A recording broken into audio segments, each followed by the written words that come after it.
The history begins almost 6,000 years ago, along the banks of the Great Yellow River in China. Life was simple, yet harsh. Families built small villages of clay and wood. They farmed the land, but survival was never guaranteed. Floods could wash away homes, winds could strip the fields, and mountains could either protect or threaten. By around 3,500 BCE, these early people had begun to notice patterns in the world around them. Some valleys stayed green year after year, while others grew barren. Some burial sites seemed to bring peace to families for generations, while others brought only misfortune. Slowly, a deep idea took root. The land itself was alive. It carried an invisible breath, a vital energy, which the Chinese would later call qi. As centuries passed, this wisdom grew. By the time of the Shang dynasty, around 1600 BCE, the Chinese were already building villages, homes, and especially tombs with careful attention to the land. They aligned structures with mountains, rivers, and the path of the sun. They believed that the resting place of ancestors could shape the fate of the living. A tomb placed wrongly could invite disaster, but placed wisely, it could bring fortune that lasted for generations. This was the seed of what we now call Feng Shui, literally, wind and water.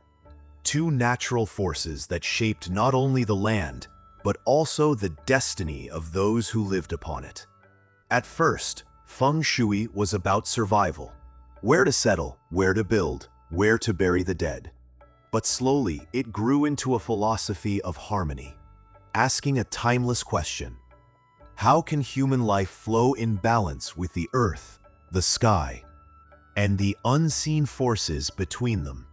To understand how Feng Shui was born, we must return to the earliest traces of Chinese civilization.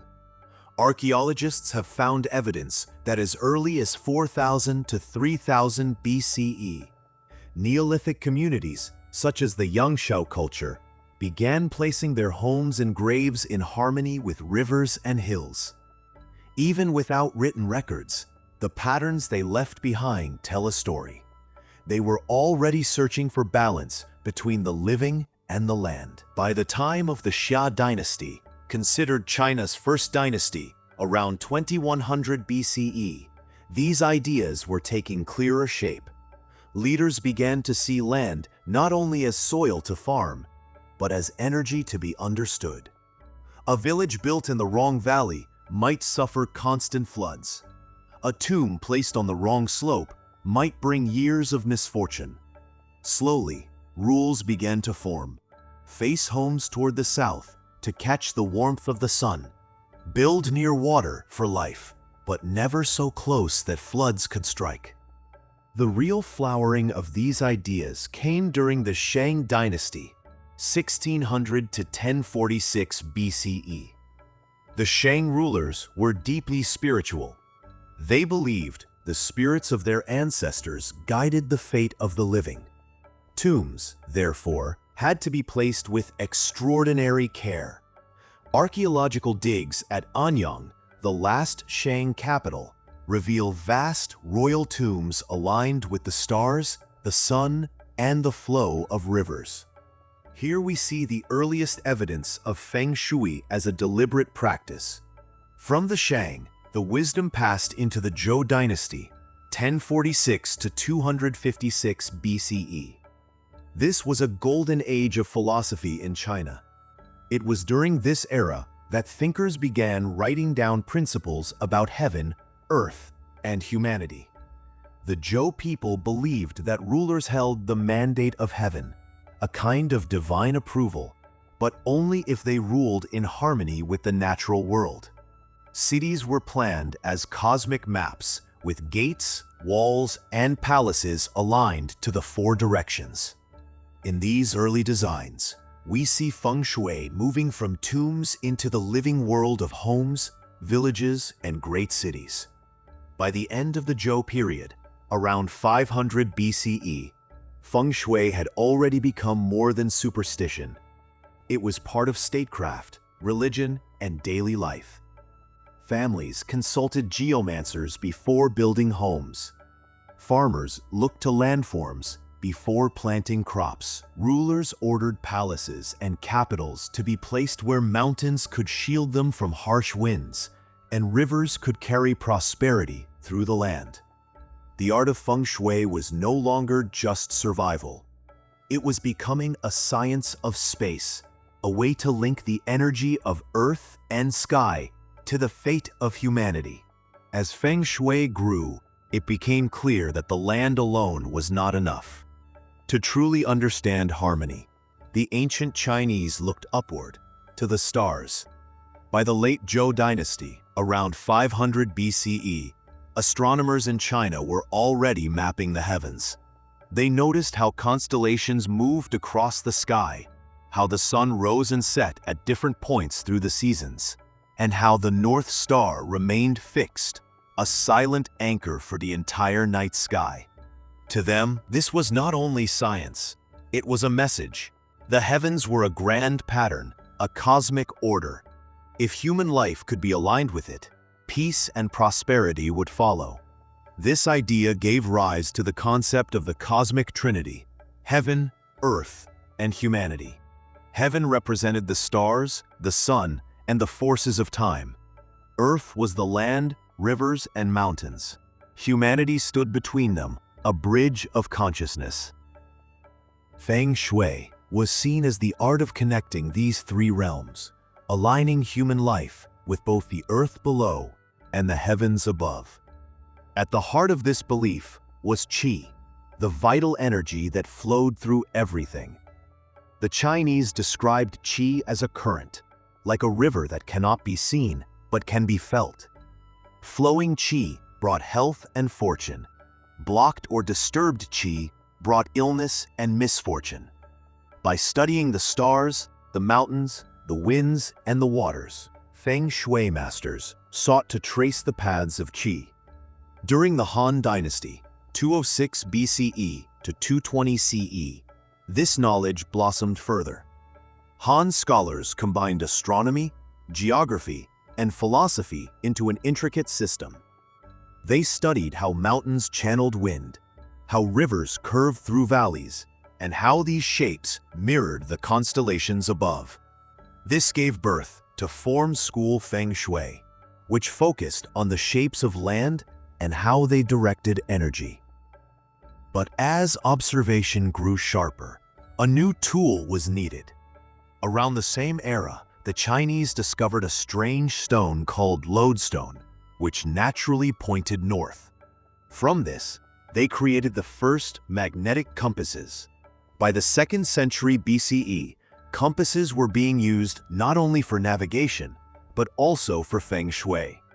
Over time, this evolved into the lupan, the Feng Shui compass, marked with rings of trigrams, directions, and cosmic symbols. With it, masters could measure the precise orientation of a house, a temple, or even a city, aligning it with the forces of heaven and earth.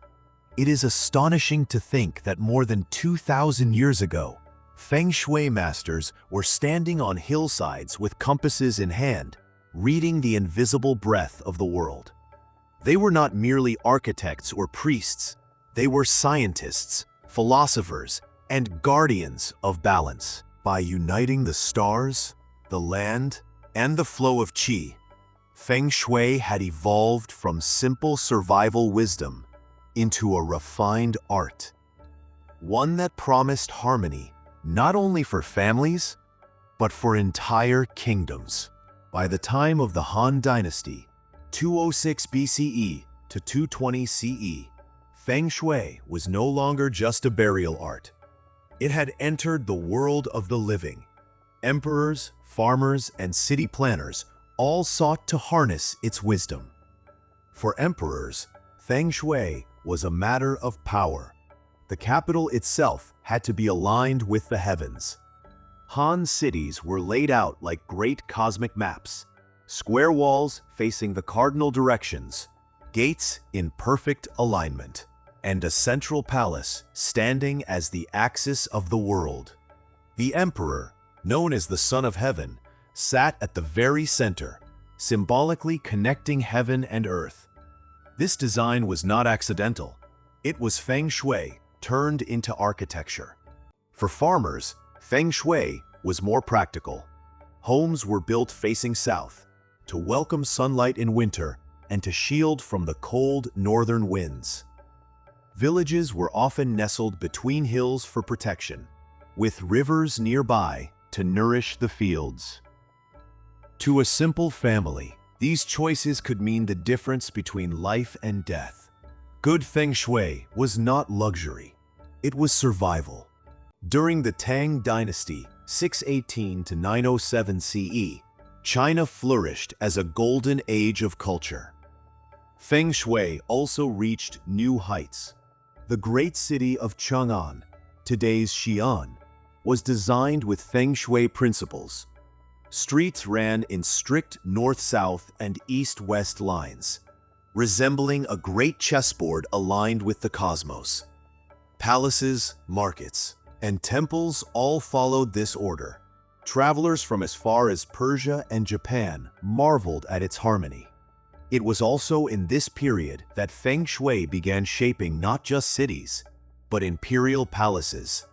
Perhaps the most famous example is the later construction of the Forbidden City in Beijing during the Ming Dynasty, 1406 to 1420 CE. Though built many centuries after the Tang, it drew upon the same ancient rules. The palace faces south, its halls aligned along a central axis running perfectly north to south. Behind it, artificial hills were raised for protection, while in front, wide open courtyards allowed energy to flow. The entire complex is a living textbook of Feng Shui, designed to embody imperial authority and cosmic balance. But while emperors built vast palaces, ordinary families still applied Feng Shui in simple ways. A home's main door was never placed directly opposite the back door, for it was believed that fortune would enter only to escape straight out again. Kitchens, where food and health were centered, were positioned carefully to avoid conflict with sleeping areas. Wells and courtyards were dug in spots believed to attract pure qi.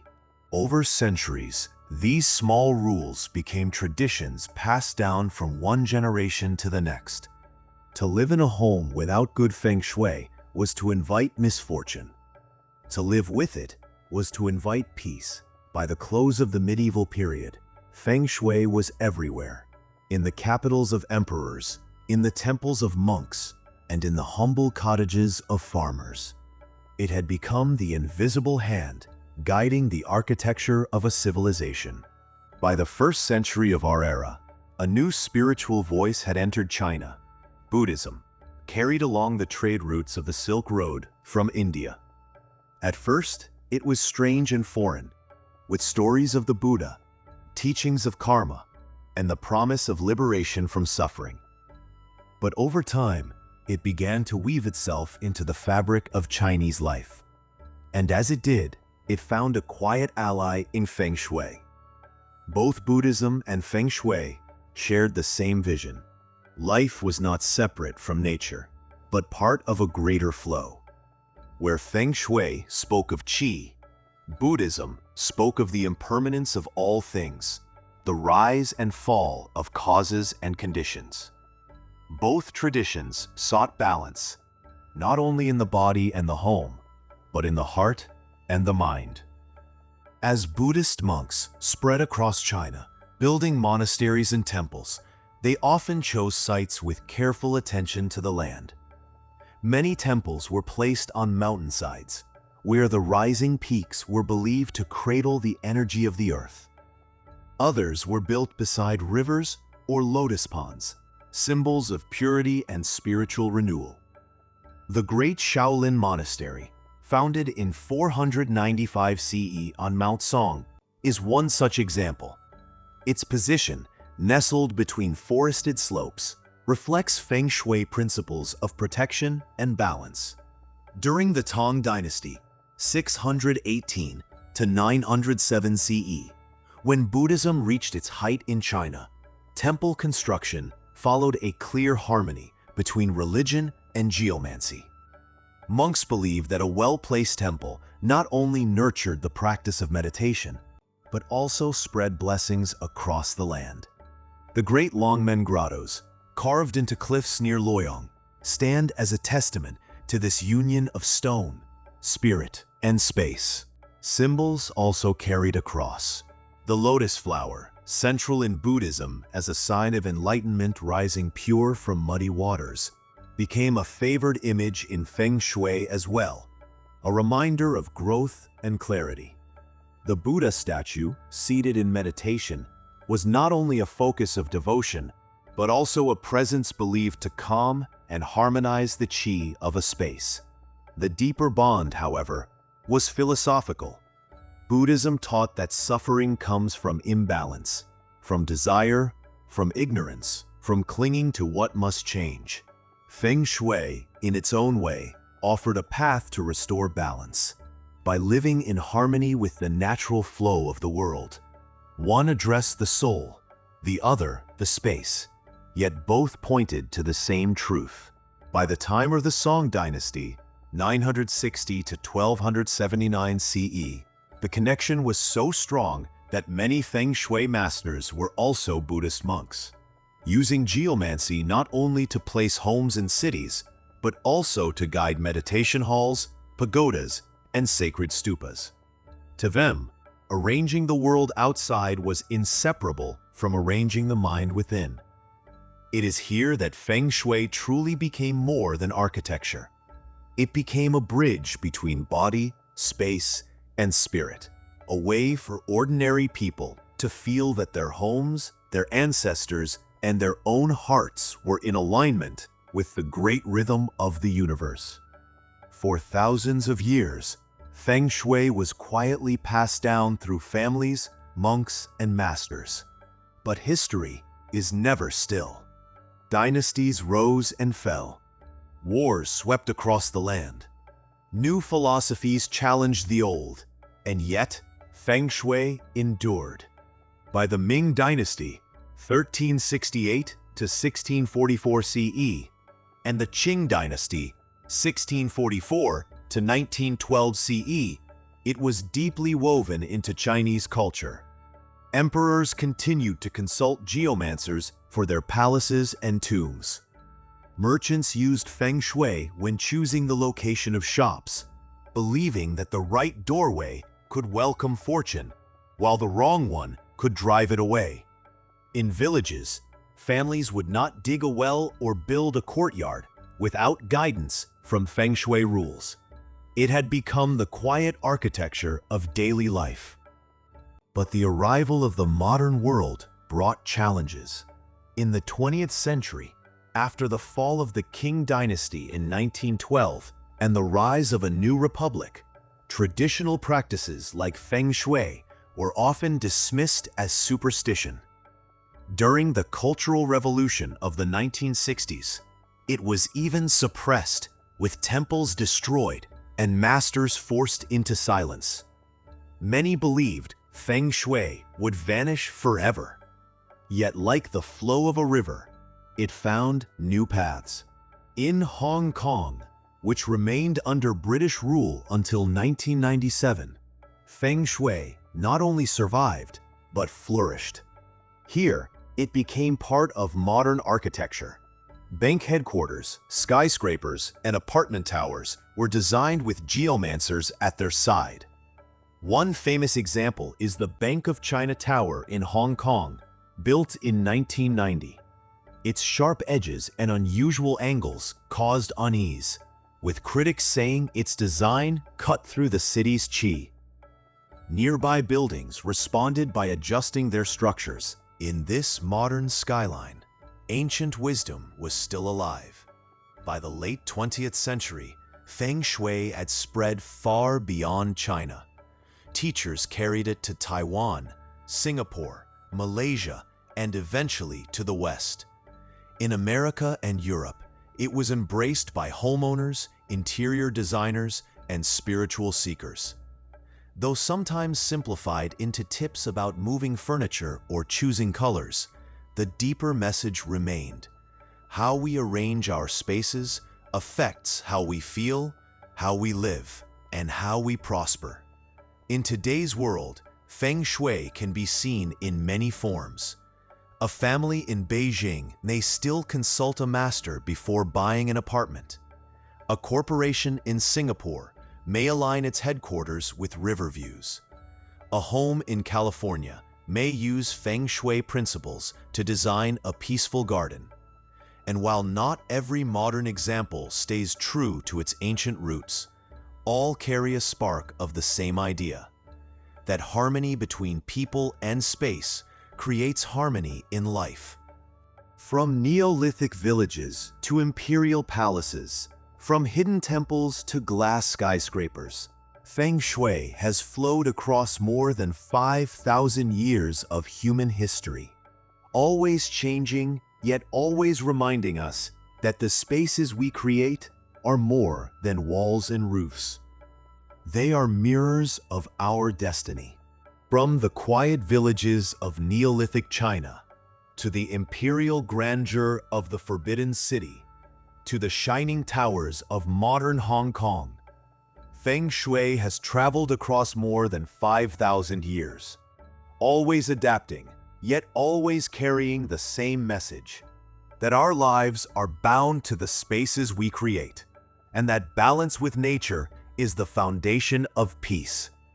What began as survival, where to build a home, where to bury the dead, grew into a philosophy of harmony. It shaped the tombs of emperors, the design of temples, the flow of cities, and even the furniture in ordinary homes. Along the way, it met Buddhism, and together they spoke of the same truth: that all things are connected, and that balance inside and outside leads to freedom from suffering. Today, in a world of speed and concrete, we may not always notice the rivers, the mountains, or the stars above us. But Feng Shui invites us to pause, to look again, to feel the invisible flow of qi that moves through all things. It reminds us that the places we live in are not only buildings, they are living companions that shape our mood, our choices, and even our destiny. Perhaps this is why, even after centuries of change, Feng Shui continues to speak to people everywhere, because it is not only about China, or history, or tradition. It is about the timeless desire of human beings to live in harmony with the earth, with each other, and with ourselves. As we close this journey, imagine standing on a mountain at dawn, the river flowing below, the wind soft in the trees. This is where Feng Shui was born, and in a way, it is where it still lives. In every moment we choose balance over chaos, harmony over conflict, and respect over waste. This is the untold origin of Feng Shui, from ancient tombs to modern homes. A wisdom as old as the mountains and as fresh as the morning breeze.